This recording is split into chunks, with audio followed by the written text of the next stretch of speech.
Aries, bakit parang may bumabalik sa buhay mo na matagal mo nang pinilit kalimutan? Hindi ito basta coincidence, may dahilan kung bakit ngayon mo ulit ito nararamdaman. May taong minsan mong iniwasan o isang pagkakataon na hinayaan mong mawala pero ngayon, parang pilit itong bumabalik sa'yo. Nakakagulat, di ba? Akala mo tapos na pero bakit may bahagi ng puso mo na hindi pa rin handang mag-let go? At ang mas nakakabahala, paano kung ang pagbabalik na ito ay hindi para saktan ka kundi para baguhin ang lahat ng akala mong alam mo? Alam mo, Aries, minsan may mga bagay tayong sadyang pinipiling iwan sa nakaraan. Hindi dahil wala na tayong pakialam kundi dahil mas pinili nating protektahan ang sarili natin. Pinilit mong maging matatag. Pinilit mong sabihin sa sarili mo na okay ka na wala ka nang nararamdaman. Pero sa mga tahimik na gabi, kapag wala nang ingay sa paligid, may mga alaala na kusang bumabalik. Mga what ifs. Mga tanong na hindi nasagot. At mga salitang hindi mo nasabi noong may pagkakataon ka pa. At kahit gaano mo ito iwasan, may parte sa'yo na alam na hindi pa talaga ito tuluyang natatapos. Pero Aries, ito na ang hindi mo inaasahan. Habang iniisip mong tuluyan mo na itong nalampasan, may enerhiya na unti-unting bumabalik sa buhay mo. Hindi mo man ito direktang nakikita. Pero nararamdaman mo. Bigla na lang may mga paalala. Isang kanta. Isang lugar. O kahit simpleng bagay na biglang nagpapaalala sa iyo ng taong iyon. At minsan mapapaisip ka. Bakit ngayon pa? Parang may puwersang nagtutulak sa nakaraan. Para muling kumatok sa puso mo. At ang mas nakakagulat, hindi lang ikaw ang nakakaramdam nito.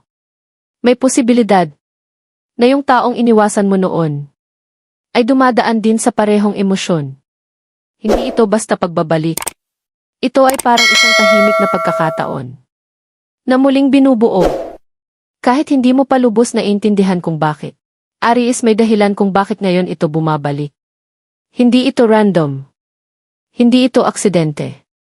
Noon maaaring hindi pa kayo handa. Maaaring may mga sugat pa. Mga takot, at mga bagay na kailangan mo munang harapin mag-isa.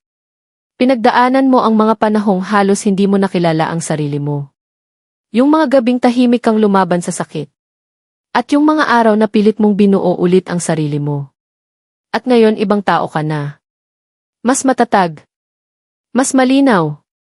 At mas alam mo na kung ano ang deserve mo. Kaya siguro bumabalik ito ngayon. Hindi para ulitin ang nakaraan, kundi para bigyan ka ng ibang pananaw. Isang pagkakataon na makita kung may natitira pa bang dapat ayusin.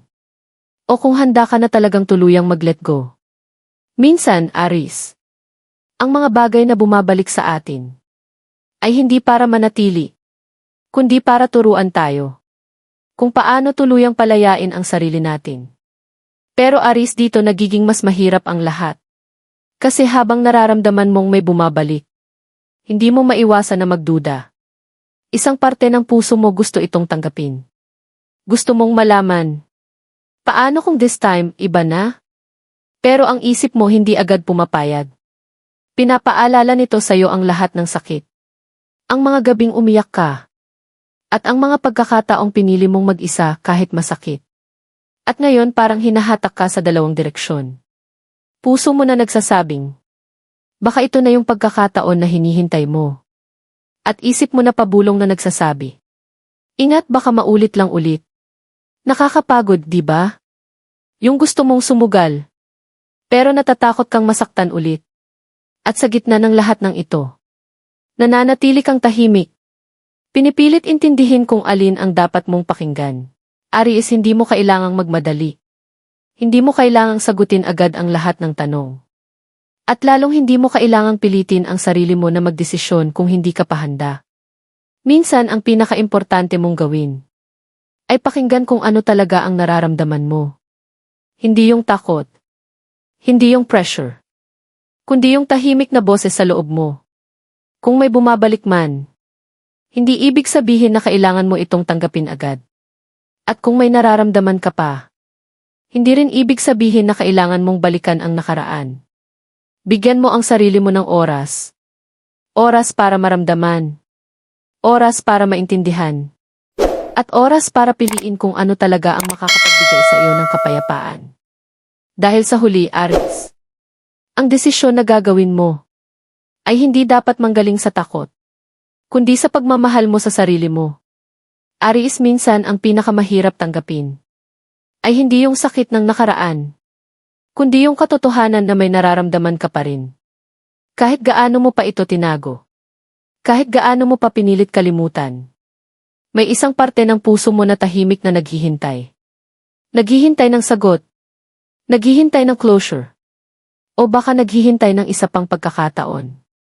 At aminin man natin o hindi, may mga taong kahit gaano tayo nasaktan, hindi basta nawawala sa puso natin. At kung ito man ay bumabalik ngayon, hindi dahil mahina ka, kundi dahil totoo ang naramdaman mo. Pero Aries, hindi lahat ng bumabalik ay dapat manatili. At hindi lahat ng nararamdaman ay kailangang sundin. Minsan ang tunay na pagmamahal ay hindi yung pinipilit mong balikan, kundi yung kaya mong palayain. Kahit masakit, Aries, anuman ang mangyari pagkatapos nito, isa lang ang sigurado. Mas kilala mo na ang sarili mo ngayon kaysa dati.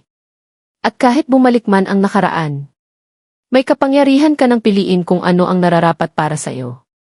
Hindi ka na yung dating Aries na madaling masaktan. Ikaw na ngayon yung Aries na marunong magdesisyon para sa sariling kapayapaan. Kung ito man ay magbigay ng panibagong simula, o tuluyang magbigay ng wakas, pareho lang itong may dalang aral para sa'yo. At tandaan mo, hindi lahat ng pagbabalik ay para manatili.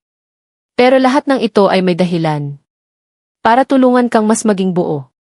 Kaya anuman ang piliin mo, Aries, siguraduhin mong pipiliin mo ang sarili mo. Dahil sa huli, ikaw pa rin ang pinakamahalagang tao sa kwento mo. Kung may bahagi ng kwentong ito ang tumama sa'yo, i-like mo ang video na ito at i-share sa iba na maaaring makaramdam din ito. At kung gusto mo pa ng ganitong mensahe, mag-subscribe ka lang. Dahil hindi ka nag-iisa sa journey na ito.